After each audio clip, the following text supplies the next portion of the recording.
So our speaker this morning is John McHugh, and John is Vice President of External Affairs for Kwik Trip, based here in La Crosse, as you know. And in his role at Kwik Trip, he has helped the company achieve recognition as a top workplace, as listed by the Milwaukee Journal Sentinel, the Minneapolis Star Tribune, and the Des Moines Register. Prior to joining Kwik Trip in 2004, John was an instructor and principal at Aquinas High School here in La Crosse. He holds degrees from the University of St. Thomas in St. Paul, Minnesota, and the Gregorian University in Rome, Italy.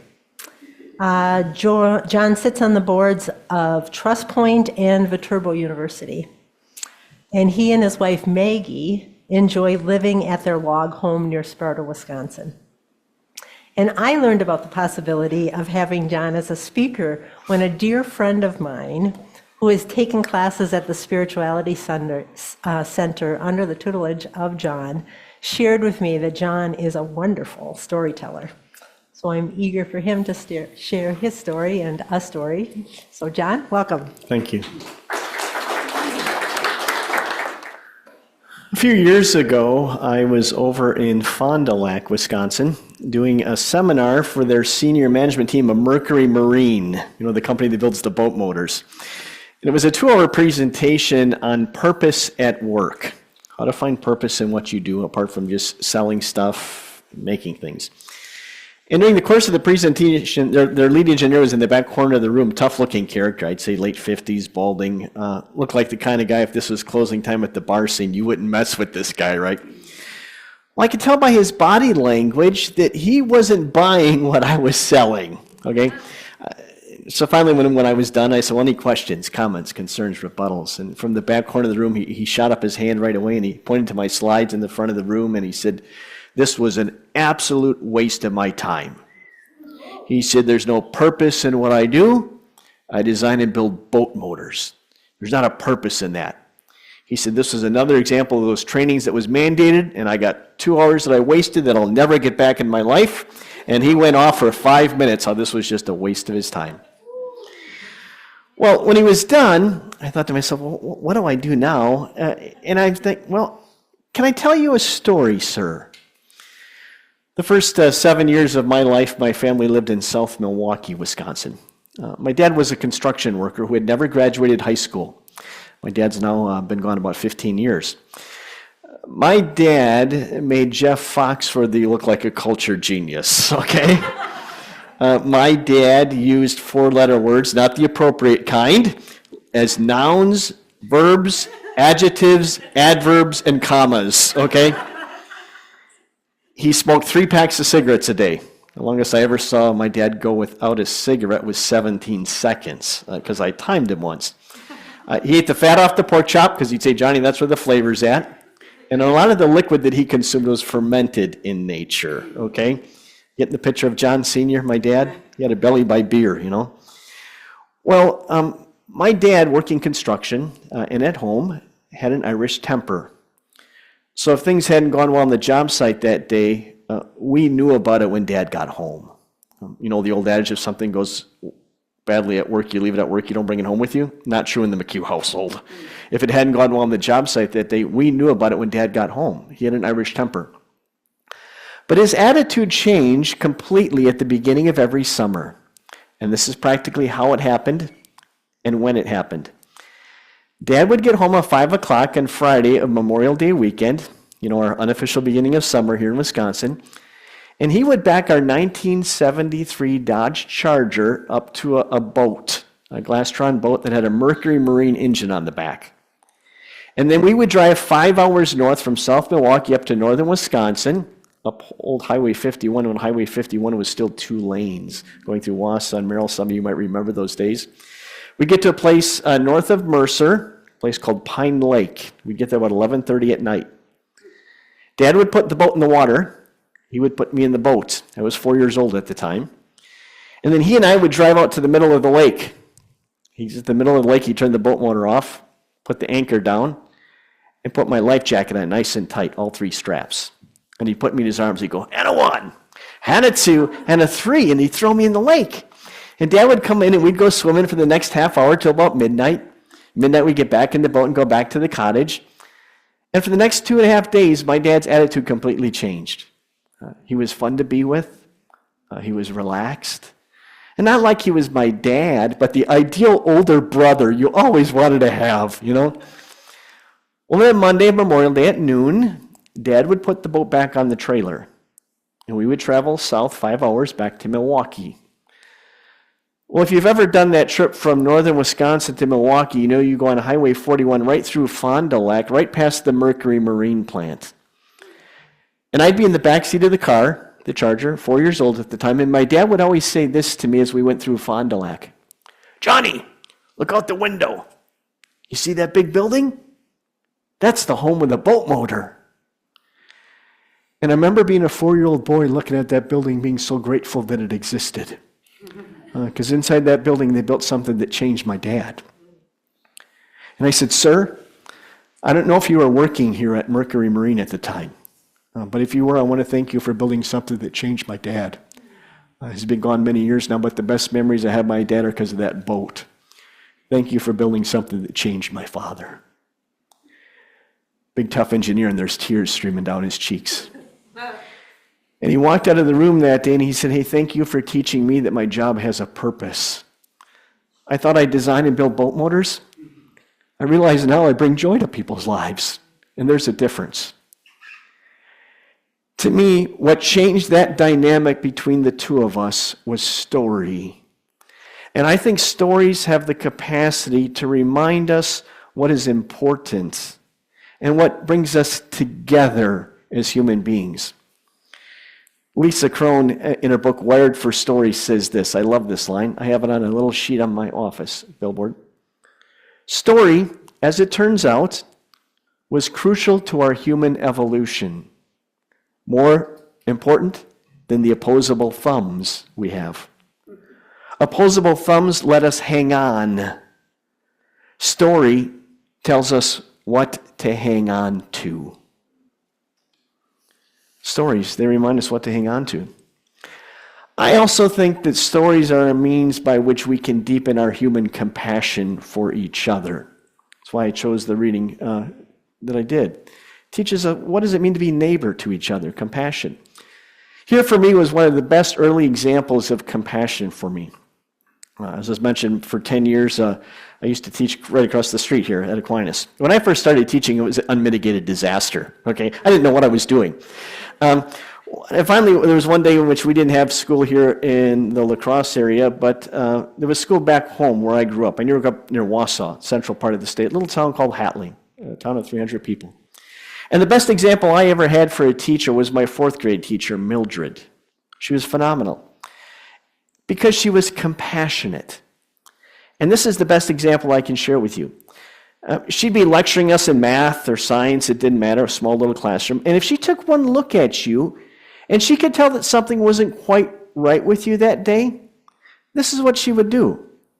She'd walk from where she was teaching, textbook in hand, and she'd walk right up to where you're seated, and she'd give you this big hug where you're sitting at your desk, and you would just disappear inside of her someplace. Now, she didn't stop and say, hey, what's going on, Johnny, or can I help you with the problem? She just gave you this hug, and you just knew that she cared. Well, I thought, well, I'm going to go the day we don't have school here. I'm going to go up and I'm going to watch her in action. It was the year before she was about to retire. And so I showed up in Hatley about noon. The kids were out at recess, and I was hoping that I could go into the classroom, kind of pick her brain a little bit before the kids came back. And I was just about to walk in the classroom, and she was in there with one of her 4th grade students. And this little girl was poking Mildred in the chest with a great deal of anger. She said, I wrote all those things on the blackboard because that's what I think of you. And I looked in, and there on the blackboard was every bad word you could imagine. Now, again, you heard stories about my dad. I learned new words on the blackboard. And Mildred's so calm with this little girl and so patient. Well, the bell rang, and all the kids came in from recess, and all the kids took their spot. And I took my seat at the last seat in the classroom. It was open. And I just watched for the next 3 hours. 3 times during the course of the afternoon as she was lecturing, teaching, Mildred just walked up to this little girl where she was seated and just gave her a big hug. 3 times. 3 o'clock, the bell rang, and all the kids are filing out to go home. And this little girl walks past Mildred, gives her a big hug around the waist, and says, "I love you." 3 hours earlier, you saw what was written on the blackboard. And so after the kids were gone, we went to the teacher's lounge. I said, "Mildred, I came to watch you in action because you're the pro." I said, "What I saw today was just a beautiful example of what you would always do for us." I said, "How did you know as a teacher that we needed one of those hugs from you? How did you know that? I want to know that. I want to be that kind of teacher." She said, "Johnny, I'm blessed." I've heard people say that before, "I'm blessed." I said, "But Mildred, what does that mean, I'm blessed?" She said, "I was blessed with pain in my life." Mildred, how's that a blessing? She said, "Well, I was blessed with pain in my life. And because I had it in my life, I recognize it in others." And this was the story she told me. Story. She said, "Johnny, I'm 64 years old. I'm about to retire. And I'm shaped like a giant pear. I start small and I get bigger as I go down." She said, "You're 64 years old. It's not a bad physique. The problem is I was shaped like this when I was in 7th grade. And when you're shaped like this when you're in 7th grade, it was a death sentence." She said, "So much so that I sat in the front seat in the school bus every day by myself. No one would sit with me. And my classmates would walk past me on the bus and they'd say, 'No one can sit with you because you're too big.'" She said, "They said that every day." She said, "One day somebody sat with me. And not just somebody, but the most attractive boy in the 7th grade class. And he sat down next to me, and I got all nervous inside and giddy, and my palms started sweating. I didn't know what to say and what to do. And finally, halfway home on the bus ride, he said, "I suppose you're wondering why I'm sitting with you." And she's like, Yeah. Well, at recess, I lost a bet. The punishment's I'd have to sit with you on the way home." She said, "I couldn't wait for the bus to stop in front of my house. And the bus stopped in front of my house. I ran off the bus, ran into my bedroom, and I cried myself to sleep at 3:30 in the afternoon." She said, "I remember getting up from that nap, looking in the mirror and seeing my eyes all red from the tears." And she said, I could have chosen to forget the memory. I've chosen to remember it because I remember what it looks like to be in pain. And she said, then when I'm teaching and I look at my students and I take one look in their eyes and I go, oh, I recognize that. She said, Johnny, what would I do? I said, well, you'd walk over to us, you'd give us this big hug, and we would just disappear inside of you someplace. She said, that's what compassion is. Compassion is not changing someone's situation. Compassion is just being with them in their situation. She said, as a teacher, I wasn't trained as a counselor. I took one look at you. I didn't know if something was bothering you, if it was something at home. I can't change your home life. She said, I didn't have the capacity with 28 other students to stop class and just say, hey, what's going on? But she said, compassion simply meant that I saw that you were in pain and I wanted you to know that I cared. Couldn't solve it. Couldn't fix it. I just wanted you to know that I cared. That to me was a story of compassion and how to be compassionate, how to be neighbor to those on the side of the street that need us. To me, stories also remind us what to hang on to. I'm so moved this morning by the stories of goodness that you were able to share, or of healing that was able to be shared. Because sometimes it reminds us, and we need a weekly reminder where we gather together and remind ourselves that there is some good things in our life, blessings. Here's where I learned to cherish what to hang on to. As I mentioned, when I was a young boy, we lived in South Milwaukee for 7 years, and after the age of 7, we moved up to this little town called Hatley, near Wausau. Well, one Saturday night, we went to church, and in the front pew was Dan and Pearl Ehrman. They were there in the front pew that night because they were going to renew their wedding vows because they were celebrating 50 years of marriage. So our pastor, instead of doing the traditional sermon, decided to bring the portable microphone down to Dan and Pearl and said, instead of me talking tonight, you two made it 50 years. We have a lot of young couples in the congregation who have been married, some about to be married. Why don't tonight you share your wisdom? How'd you make it 50 years? So Pearl grabs this microphone, she turns out, looks at the congregation. She goes on and on and on and all those things that she thinks makes a great marriage. Problem solving, of never letting the sun set in your anger, of balancing the checkbook, of making good meals, of keeping the house clean, and blah, blah, blah, blah, blah, blah, blah. Well, finally she paused for just a second, and our pastor grabbed the microphone from her, because otherwise she'd have kept on going. I'd still be there. Pearl, thanks for that. Dan, how'd you make it 50 years? And old Dan grabbed the microphone, and he turned around, and he smiled at the congregation and revealed the fact that he didn't even put his false teeth in that night. And says, with nothing but gums, kept my mouth shut. Gave back the microphone. Place just busted. I got laughing. It was a year later, they were at the funeral. His wife of then 51 years had died suddenly. And Dan and Pearl didn't have any kids, no grandkids, so the funeral was really small. Well, the tradition in Hatley at the time is if you were in 8th grade in the grade school, the parochial grade school, you were a mass server for funerals. I was in 8th grade at the time. I was the mass server for that funeral. The funeral was really small, and after the prayers in the church were finished, we went outside the graveside for the burial. And the graveyard in Hatley is right next to the church, right there on Highway 29. And at the prayers at the graveside were finished, old Dan looked on top of the coffin, and they had placed the single bouquet of flowers. The funeral was so small, there was only one bouquet. And Dan looked on top of the coffin, he saw the flowers, and he said, hey, can I have one of those? And so Mike Schulte, who was our funeral director at the time, reached up, he pulled out a single red rose from the bouquet, and he gave it to Dan. And Dan clutched that rose so hard, and he cried so hard his little body just shook. And he kept saying over and over again, I love her. I love her. I love her just as much now as I did 51 years ago when she held those flowers on her wedding day. I love her. And then he stopped. And you could tell that he was looking through 51 years worth of stories, memories. When he found the right story, he said, I have to tell you this story. He said, when we were first married, we lived out on Pike Lake, which is just south of Hatley.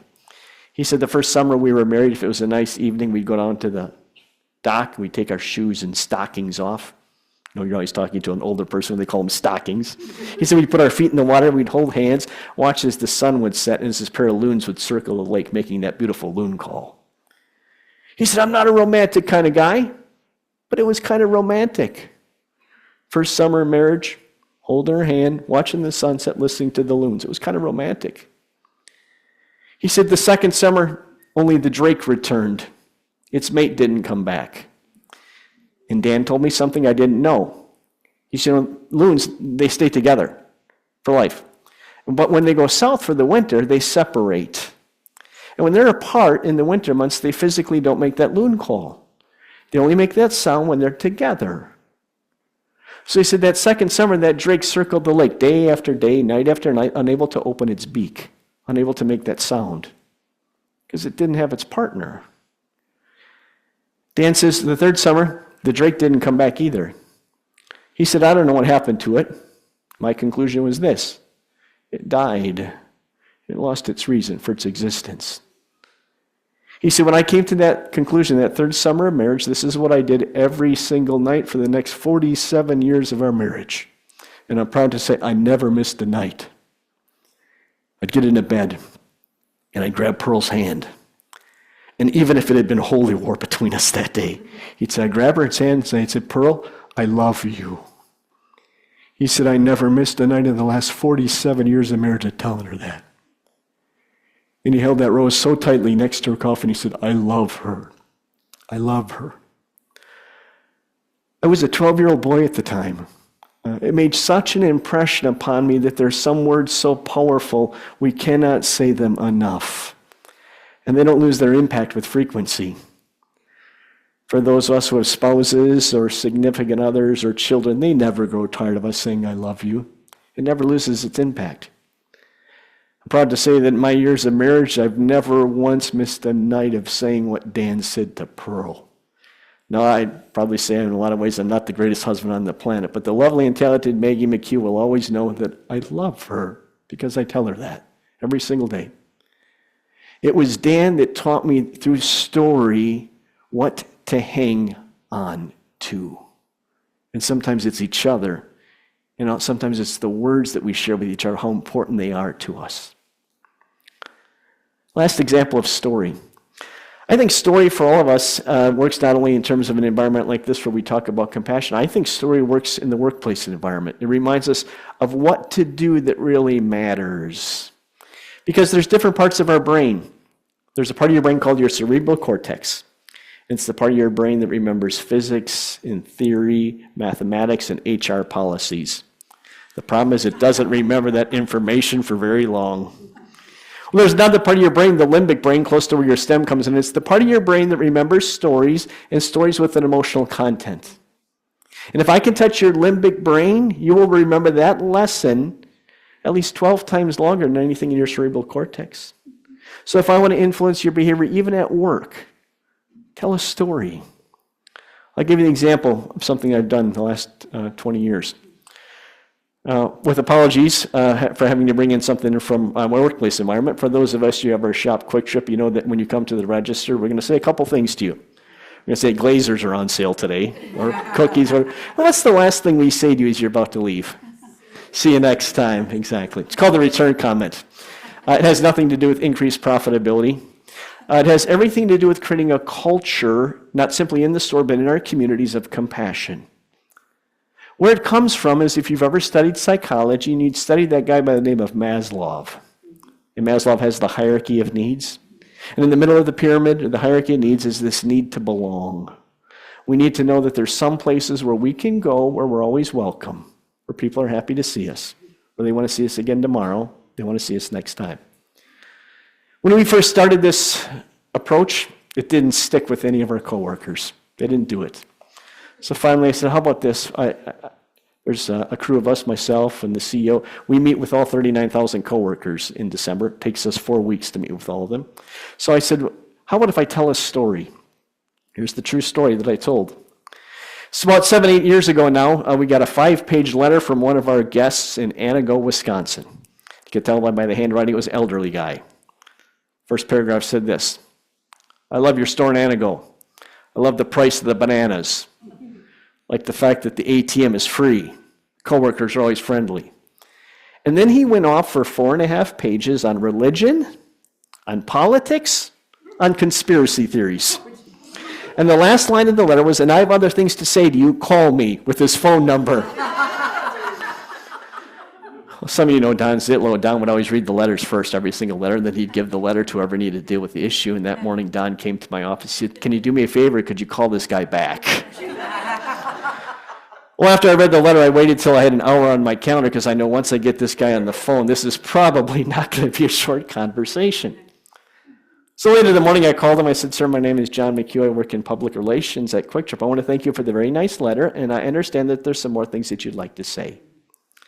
And he goes off for 47 minutes nonstop. I don't say a word. Religion, politics, who really shot JFK, and how there's a connection to Anago, Wisconsin, and he believes it, okay? And a few other things. Well, finally, the conversation is winding down. I said, sir, anything else? Oh, yeah, one more thing. I was in your store 2 days before Christmas. I bought a banana and a pint of milk. When I paid for the register, the young lady said, stop back again. I liked that. And I said, oh, sorry, I'm glad you like it. It's called the return comment. We train for it, we evaluate for it. And he got upset with me. You're not listening to what I'm saying. She meant it. And I said, well, I hope she meant it. I don't want any of our coworkers saying like they're robots. And he got real upset with me. He said, you're not listening to what I'm saying. That young lady said I was always welcome in that store. And I could tell he was getting emotional. So I stopped. I said, sir, is there more to this story? He said, yep. He said, it was 2 days before Christmas. We get the kids and the grandkids together a couple days before the actual holiday. It's easier than the day of Christmas. And he said, sometimes when I'm with my family, I have this tendency to go off on religion and politics. And yeah, you probably do, you know. He said, so that night I went off on my tangents like I always do. When I was leaving, my daughter came up to me and said, Dad, when you come here for Christmas and you go off on your tangents, it's not fun to have you with us. So he said, I left my family on Christmas knowing I wasn't always welcome. I stopped in your store, all I bought was a banana and a pint of milk, and that young lady said I was always welcome there. It's good to know that there's some places where you can go for Christmas where you're always welcome. Click. Well, I have access to all of our stores and the video systems in my office, so I kind of figured out what time he had been at the store, and I logged on, and I found out who the young coworker was. And I called her, and I said, hey, did you know that this is what was going on in his life when you said stop back again? She said, John, I didn't have a clue. But I say it like I always do, I mean it. You know, with 11 million guests a week, company-wide, we have no idea what's happened in their personal lives before they came to shop with us that day. We have no idea what happened to them at work that night before they stopped for their gallon of milk on the way home. We want to hope that at least one point in time in a 24-hour period, they have another human being look at them and say, hey, it's good to see you. I look forward to seeing you tomorrow. It has nothing to do with increased sales. It has everything to do with creating cultures of compassion. I told that story to all of our 39,000 coworkers. And you know what we realized after that? They'll all say it. Why? Because they know a story that touches them here in a way that we don't know what's going on in people's personal lives. That our world today needs compassionate human presence. And if we can say that in a way that knows that you feel from me, that I care about you, that makes the difference. Behaviors change through story. The line that was used here for our introduction, the Greek word there that's used for compassion is the Greek word splagnitsomai. It's one of my favorite Greek words. And it means to have so much compassion that your guts wrench, that your bowels churn, that you're so moved to compassion that you're going to get sick to your stomach by what you see. We heard it from somebody online when she talked about the compassion for those in California, people we have never met, but yet it elicits from us a response. That Greek word actually comes from a Hebrew word, rachem, which means womb-like compassion. For those of you who are moms, you know what I'm talking about.